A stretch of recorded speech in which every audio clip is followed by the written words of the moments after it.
Di Indonesia, ada anak yang memulai hidup dengan sepatu baru, sarapan lengkap, dan buku pelajaran rapi. Tapi ada juga yang memulai hari dengan perut kosong dan kaki tanpa alas. Pertanyaannya sederhana, tapi menyakitkan. Kenapa tidak semua anak Indonesia memulai hidup dari garis yang sama? Padahal mereka lahir di tanah yang sama, di bawah langit yang sama. Garis awal kehidupan bukan cuma soal usaha.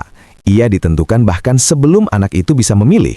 Sejak lahir, bahkan sejak orang tuanya lahir sebelumnya. Ada anak yang lahir di kota besar, dekat sekolah bagus, rumah sakit lengkap, dan internet cepat. Dunia seperti sudah membuka pintu lebar untuknya sejak hari pertama. Sementara itu ada anak yang lahir jauh di desa, menyeberangi sungai untuk sekolah, belajar di ruang kelas bocor dan berbagi buku dengan teman sebangku. Ketika satu anak belajar dengan laptop dan bimbingan belajar, anak lain belajar dengan cahaya lampu minyak dan suara hujan yang menembus atap rumah.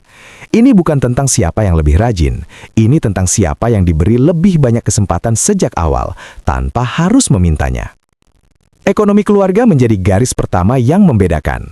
Orang tua dengan penghasilan cukup bisa membeli waktu, pendidikan, dan keamanan untuk anaknya. Sementara keluarga miskin sering harus memilih, makan hari ini atau biaya sekolah besok. Pilihan yang tak pernah adil untuk anak manapun. Pendidikan orang tua juga berperan besar. Orang tua berpendidikan tahu cara mendampingi, membimbing, dan membuka jalan yang bahkan tak terlihat. Sedangkan orang tua yang terpinggirkan sering ingin membantu tapi tak tahu caranya. Bukan karena tak peduli, tapi karena tak pernah diajari. Lingkungan ikut menentukan. Anak yang tumbuh di lingkungan aman belajar bermimpi. Anak yang tumbuh di lingkungan keras belajar bertahan hidup. Bagi sebagian anak, sekolah adalah tempat belajar. Bagi yang lain, sekolah adalah kemewahan yang bisa hilang kapan saja. Ketika pandemi datang, perbedaan itu semakin terlihat. Ada anak yang belajar lewat layar, ada yang benar-benar berhenti belajar. Sinyal internet bagi sebagian anak hanyalah gangguan kecil. Bagi yang lain, sinyal adalah batas masa depan. Kita sering berkata, semua bisa sukses asal mau berusaha. Kalimat ini terdengar indah, tapi tak selalu jujur. Karena berusaha dari garis start yang berbeda, hasilnya hampir pasti berbeda. Tapi kegagalan sering hanya ditimpakan pada individu. Anak yang tertinggal dianggap malas, anak yang gagal dianggap kurang niat. Padahal sistemlah yang lebih dulu meninggalkan mereka. Negara sebenarnya tahu masalah ini. Program bantuan ada, beasiswa ada, sekolah gratis digaungkan. Namun di lapangan, akses tak selalu sampai. Data tak akurat, birokrasi rumit, dan jarak membuat bantuan sering tersesat.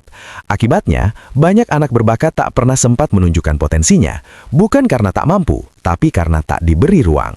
Bayangkan, berapa banyak mimpi yang gugur sebelum sempat tumbuh. Berapa banyak masa depan yang berhenti di tengah jalan. Ketimpangan ini diwariskan. Anak dari keluarga miskin beresiko tetap miskin, bukan karena tak mau berubah, tapi karena jalannya terjal. Sementara anak dari keluarga mampu berlari di jalan datar bahkan sebelum ia belajar berjalan. Ini bukan soal iri, ini soal keadilan. Kesempatan seharusnya tidak ditentukan oleh tempat lahir. Indonesia kaya sumber daya, tapi belum sepenuhnya adil dalam membaginya, terutama pada anak-anaknya.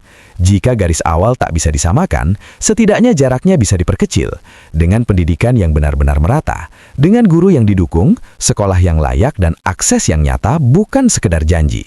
Karena setiap anak dari kota atau desa punya hak yang sama untuk bermimpi besar. Anak bukan statistik, mereka adalah masa depan yang sedang menunggu keputusan kita hari ini. Pertanyaannya sekarang bukan lagi kenapa mereka tertinggal, tapi kenapa kita membiarkannya terjadi begitu lama. Apakah kita akan terus menyalahkan anaknya, atau mulai membenahi sistemnya? Karena bangsa besar tidak dinilai dari gedung tinggi, tapi dari seberapa adil ia memperlakukan anak-anaknya. Jika kita ingin Indonesia maju, kita harus mulai dari garis awal yang lebih manusiawi. Bukan dengan menyamakan hasil, tapi dengan memperjuangkan kesempatan.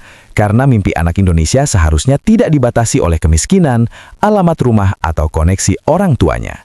Setiap anak layak berlari, bukan tersandung sejak start, dan masa depan negeri ini bergantung pada anak-anak yang hari ini masih kita abaikan. Jika kita peduli, perubahan itu mungkin, tapi jika diam, ketimpangan akan terus diwariskan. Jika narasi ini membuka pikiranmu, like, tulis pendapatmu di kolom komentar, share agar lebih banyak yang sadar, dan subscribe Narasi Negeri.